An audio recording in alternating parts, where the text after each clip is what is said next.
இந்த வீடியோவில் நம்ம என்ன பார்க்க போகிறோம் அப்படின்னு பார்த்தீங்கன்னா கேயோட வேல்யூ ஃபைண்ட் அவுட் பண்ணணும். a + b / c is equal to b + c / a is equal to c + a / b is equal to k எனில் k இன் மதிப்பை காண்க.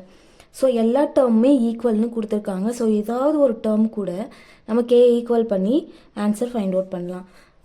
ஸோ ஃபஸ்ட் டேர்ம் எழுதிக்கலாம். k is equal to a + b / c.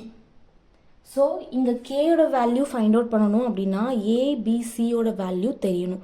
So by அசம்ஷனாக நம்ம ஏபிசிக்கு வந்து 1ன்னு எடுத்துப்போம். So 1ன்னு தான் எடுக்கணுமான்னு கேட்டால் கிடையாது. நீங்கள் எந்த நம்பர் வேணாலும் ஈக்குவலாக எடுத்துக்கணும். a is equal to 1, b is equal to 1, c is equal to 1. So இங்கே அப்ளை பண்ணலாமா? k is equal to a இருக்கிற இடத்துல 1 ப்ளஸ் b இருக்கிற இடத்துல 1 / c இருக்கிற இடத்துல 1. இப்போ ஆட் பண்ணால் 2 / 1. அப்போ கேயோட வேல்யூ என்ன வரும்? 1ஆல் டிவைட் பண்ணால் நமக்கு கேயோட வேல்யூ 2ன்னு கிடைக்கும். ஸோ இங்கே 1 இருக்கிற இடத்துல நீங்கள் வேறு எந்த நம்பர் ஈக்குவலாக கொடுத்தாலுமே கேயோட வேல்யூ 2ன்னு தான் கிடைக்கும். தேங்க்ஸ் ஃபார் வாட்சிங்.